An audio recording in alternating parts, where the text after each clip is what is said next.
Welcome back to more political chatter. In this video, we will be talking about the state of Pennsylvania and how Donald Trump is really making a comeback in the state. Not even necessarily a comeback, but he is very much retaining a lead and only increasing it day by day.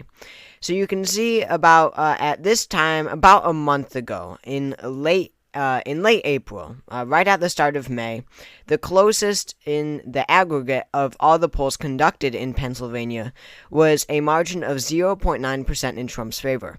I remember making videos during this time, and I was fairly confident. I was really pretty confident that Biden would end up winning the state if the election were held that day.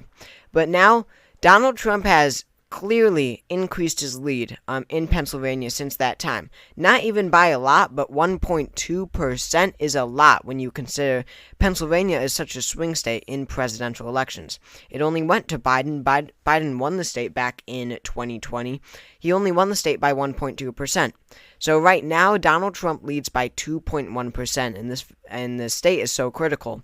It has 19 electoral votes, and at this point, it really seems, definitely Biden needs it for his path to victory, and we're going to get to that in a second. I've made a whole video about how if Pennsylvania goes red, then the election is over, Trump will win, but it's really important to both of these candidates.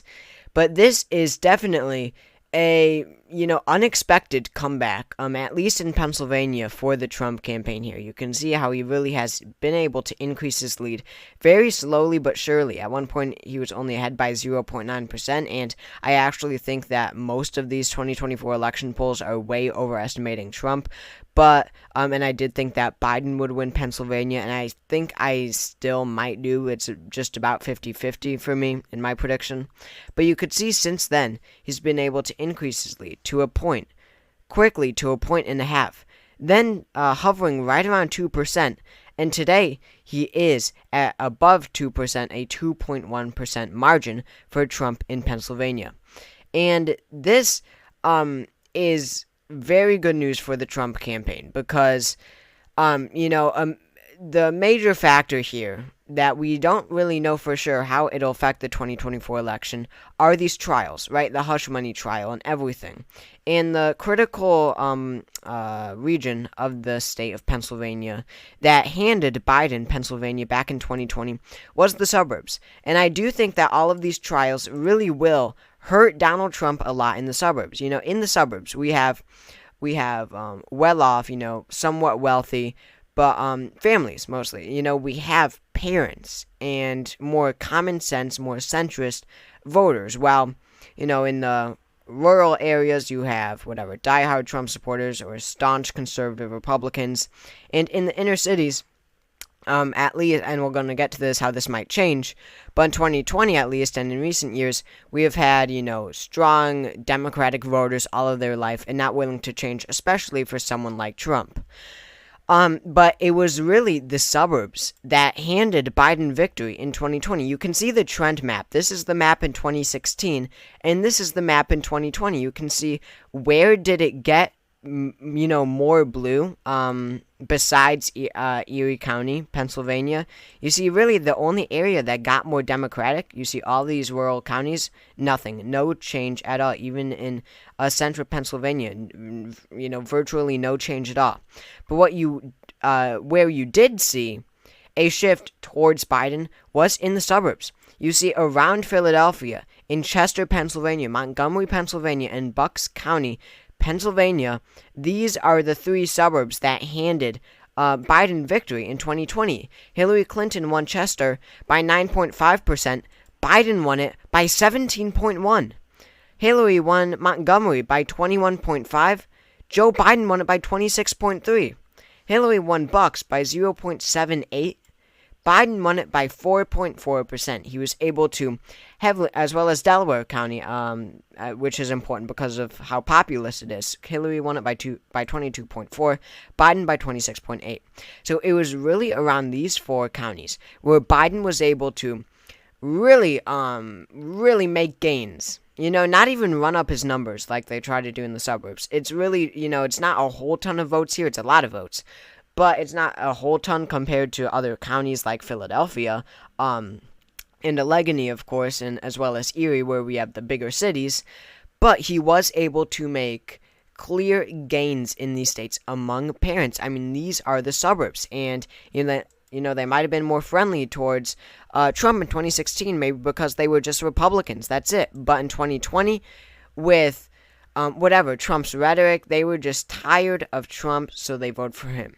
Now, in 2024, I think that the suburbs could even go stronger for Biden again. I know that sounds insane, considering that the country as a whole will go very much to the right. Right, Donald Trump is going to make major gains nationwide. As just looking at the popular vote, he is going to do a lot better than he did in 2020. I mean, it's as simple as that. This will be a right-shifting year. But these Pennsylvania suburbs, the trials here, I think this is the group that the trials, will make them less likely to vote for Donald Trump. But the issue with polling is that polling, I think, recognizes that. Now, this is a lot of speculation because we don't have that much information about how polls are conducted. But people in suburbs do love to vote. They always turn out to vote, and they are polled very heavily and frequently. I mean, they are very weighted in these Pennsylvania polls, I would think, because they are common voters. They're going to turn out. And good on the pollsters for doing that, because that makes an accurate poll. But what I think the pollsters might be missing is the inroads that Trump may be making around Philadelphia County. Now, I worded that very bad. I did not mean to word it like that. It's not the inroads that Trump is making. It's the losses that Biden is going to undergo. I think that Biden is going to lose massive African-American support. We are seeing this in polls. 13% of African-American voters say that they will vote for Robert F. Kennedy Jr. That's substantially higher than where he is as a whole nationwide. Not only that, 13% of African-American voters say that they're going to vote for Cornel West, the other independent. 13%. Cornel West is at 1%, 2% on a good day nationwide, and he's polling 13% among African-American voters. So, around Philadelphia, you have massive amounts of African-American voters who, of course, turned out for Obama in 2008 and 2012. And probably voted for Hillary Clinton in 2016 as well. And, of course, they voted for Donald Trump because, a lot of people view Donald Trump as, at least partially racist in a lot of ways. But in 2024, you've got a depressed economy.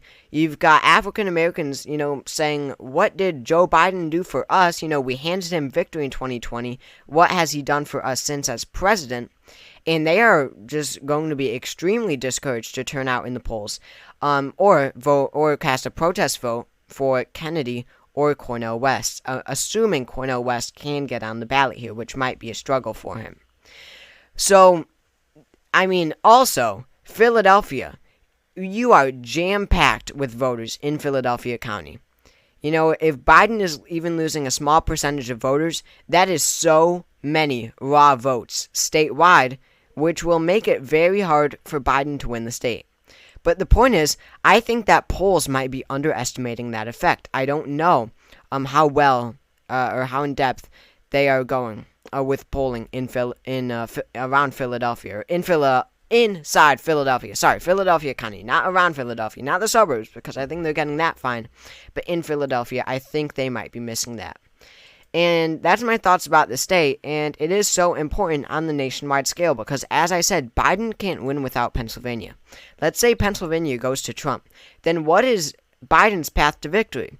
Donald Trump, I am very certain right now. I am very, very certain. I don't know how he is going to win Georgia, or how he wouldn't win Georgia. Excuse me.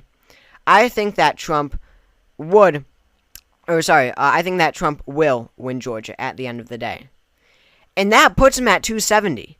If he wins Pennsylvania and Georgia, that would be 270. So look, if Trump wins Pennsylvania, the election is over because Biden would not only have to win Michigan, Wisconsin, Arizona, which is tough. He would have to win Georgia, where Trump leads in some polls by 12%. And he would have to win I said Georgia, I meant Nevada. And he would have to win Georgia, where the polls show that, which he won in 2020 by 0.2%. And again, he's losing a total of 26 African Americans to Kennedy and Cornel West, as well as Nebraska second. So if he loses Pennsylvania, he would need every other state. I guess he doesn't need Wisconsin, or Nevada. Not both of them, but either Nevada or Wisconsin he could afford to lose. But the major thing is that he would have to win Georgia, which is very unlikely at this point. So that's the current state of the race with Pennsylvania. I hope you all enjoyed this video. Make sure subscribing if you haven't already. It helps out a lot. And I will see you all next time.